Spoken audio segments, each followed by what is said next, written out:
Friends, welcome to my YouTube channel career with Komal ma'am. आज का video है ना सबसे ज्यादा इंपॉर्टेंट होने वाला है मैक्सिमम फीमेल के लिए जिनको 1.5 लाख इंटर्नशिप करनी है और जो बीटेक सीएससी कर रहे हैं और जो कि बहुत डेडिकेटेड है अपनी पढ़ाई को लेके। और मैं इस वीडियो के एंड में एक डेटा आपके साथ शेयर करूंगी सो दैट कि आपकी आंखें खुले और आपको पता लगे कि अल्टीमेटली मुझे क्या करना है और क्या नहीं करना है। और मेरी जो मैं आपको बार बार कहती हूँ ना कि अपनी ग्रेजुएशन के ड्यूरेशन में डिसाइड कर लो कि आपको 3-4 साल में या 3 साल का कोर्स है तो 3 साल में, या 4 साल का कोर्स है 4 साल में आपको कितनी कोर्सेज करने हैं सो दैट आपका माइंड सेटल हो जाए और आप लोगों से अलग बन सको।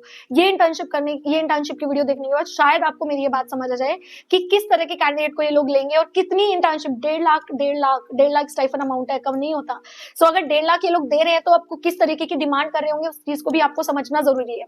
So let get started. हमारे चैनल को सब्सक्राइब कर लो, हमारे टेलीग्राम ग्रुप को ज्वाइन कर लो, इंस्टाग्राम को फॉलो कर लो सो दैट न्यू वीडियो का नोटिफिकेशन आपको मिल सके, आपसे कोई वीडियो मिस ना हो और आप कोई अपॉर्चुनिटी को मिस ना कर दो। सो बेसिकली ये Google STEM internship every year आती है, इस साल भी आई है। इसके बारे में मैंने थोड़े टाइम पहले बता दिया था, लेकिन मैंने कहा था कि जब ये इंटर्नशिप का प्रॉपर एक आ जाएगा कि अप्लाई नाउ का ऑप्शन आ जाएगा then I will share a next video. तो मैंने इसका अपना प्रॉमिस पूरा किया है। हालांकि ये जो इंटर्नशिप है ये मई में करनी है आपको, लेकिन अभी ही इसके एप्लीकेशन स्टार्ट हो चुके हैं क्योंकि इसके एप्लीकेशन स्टार्ट होने के बाद जो प्रोसेस है उसमें थोड़ा टाइम लगता है क्योंकि इनको सिलेक्टिव कैंडिडेट चाहिए। इनको ऐसा नहीं है भीड़ नहीं चाहिए, इनको बहुत ज्यादा सिलेक्टिव कैंडिडेट चाहिए। हालांकि मैक्सिमम प्रोबेबिलिटी फीमेल की होती है, लेकिन man candidate can also apply because of this कि वहां पे चांसेस कम है। अगर 70% फीमेल के चांस है तो 30% मेल के चांस है। ये मैं पहले ही बता रही हूँ so that you have a clear picture कि मेरे को करना है नहीं करना है या क्या क्या रिक्वायरमेंट्स है क्या क्या नहीं रिक्वायरमेंट्स है। ठीक है, तो सबसे पहले I will start the process कि प्रोसेस कैसे होगा। प्रोसेस के साथ आई विल शेयर द एलिजिबिलिटी कि एलिजिबिलिटी क्या चाहिए।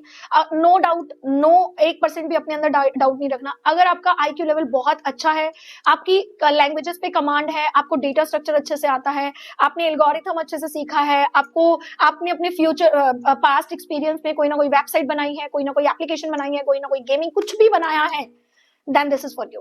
Point number 2, second year student can apply this. जो सेकेंड ईयर में अभी हैं दे कैन अप्लाई दिस। जो अदर स्टूडेंट है वो अप्लाई नहीं कर सकते, like 4th year 5th year में नहीं। Second year student who have completed their graduation in 2027 who can apply this, वो अप्लाई कर सकते हैं। ठीक है, अभी हम देखते हैं कि इसका प्रोसेस क्या है। तो सबसे पहले आपको रिज्यूमे यहाँ पे अपलोड करना पड़ेगा। रिज्यूमे में आप 3 से 4 पॉइंट्स को बहुत अच्छे से समझना। पॉइंट नंबर 1, अपने रिज्यूमे में सिर्फ वही डालना जो आपको आता है।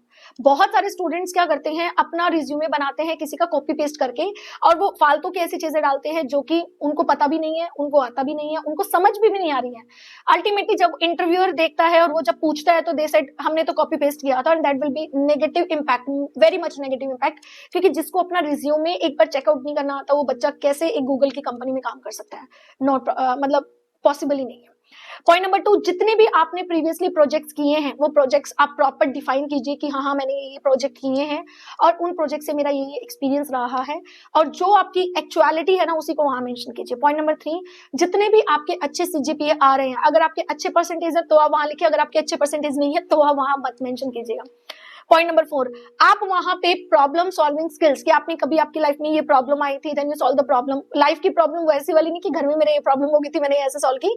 लाइफ में कभी स्ट्रगल से रिलेटेड या किसी लाइक आपने कोई कंपटीशन किया था उसमें आपको कोई प्रॉब्लम हो गई थी तो आपने उस प्रॉब्लम को कैसे सॉल्व किया था। पॉइंट नंबर 5, जितने भी कॉम्पिटिशन है वो सारे आप अपने उसमें लिखो कि जो से जेन्युइन कॉम्पिटिशन आपने अप्लाई किए हैं। एंड 6th नंबर पे मैं स्टार लगा देती हूँ। स्टार क्यों? क्योंकि it is not compulsory. Compulsory क्यों नहीं? क्योंकि अगर आपके पास एक रेफरल है that will be very good, अगर नहीं है दैट इज ओके। अगर आपके अंदर स्किल है तो रेफरल की आपको कोई भी जरूरत नहीं है। ठीक है, रिज्यूमे बिल्डिंग हो गई। नेक्स्ट नंबर पे आता है जैसे कि इंटरव्यू लेना। अब ये इंटरव्यू जो होगा telephonic interview, it depends upon the number of students they are applied. Suppose अगर ज्यादा नंबर ऑफ स्टूडेंट्स होंगे तो इंटरव्यू होगा टेलीफोनिक, अगर ज्यादा नंबर ऑफ स्टूडेंट्स नहीं होंगे तो टेलीफोनिक इंटरव्यू नहीं होगा। टेलीफोनिक इंटरव्यू जब भी लिया जाता है उसमें 2 ही पॉइंट्स का ध्यान रखना, जो भी आप अपने रिज्यूमे में लिखो that is will be truly 100% true होना चाहिए। सेकेंडली, आपको अपनी स्किल्स पे कंप्लीटली 100% श्योरिटी होनी चाहिए। नेक्स्ट उसके बाद होगा interview rounds, offline interview rounds, then it will be up to you कि आप अपने डेटा स्ट्रक्चर को, डेटा एल्गोरिथम को, आप अपने प्रॉब्लम्स को, सी लैंग्वेज को किस तरीके से आप सामने वाले को रिप्रेजेंट कर सकते हो, that will depends upon you. ठीक है, I think clear from my side. हाँ जी, मई में होगी इंटर्नशिप, मैंने आपको बता दिया। अप्लाई नाउ, अभी यू कैन अप्लाई नाउ, आप कर सकते हो अप्लाई नाउ, और as soon as possible you will apply. ऐसा मत सोचना कि अप्लाई ये अगर लिंक क्लिक नहीं हो रहा, वहां पे अप्लाई नाउ का ऑप्शन नहीं आ रहा, सपोज आप दिसंबर में ये वीडियो डाली और आप जनवरी में देख रहे हो वहां पे अप्लाई नाउ का ऑप्शन नहीं आ रहा होगा तो दैट विल बी गोस कि वो चला गया है। लोकेशन ऑफलाइन रहेगी। ऑफलाइन लोकेशन में इसकी 4 लोकेशन है, बैंगलुरु और हैदराबाद, तेलंगाना, पुणे, महाराष्ट्र। ठीक है, ये 3-4 लोकेशन ही है इसकी। और उसके अलावा अगर मैं बात करती हूँ stipend amount, that will be of 1,50,000 not 5,000।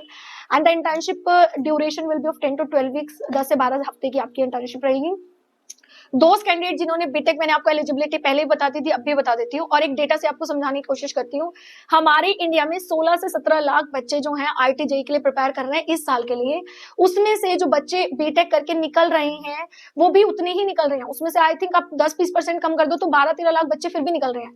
अब ये जो गूगल इंटर्नशिप है, क्या ये 12-13 लाख बच्चे क्रैक कर पाएंगे या पहले टॉप 1 लाख बच्चे या 50,000 बच्चे क्रैक कर पाएंगे?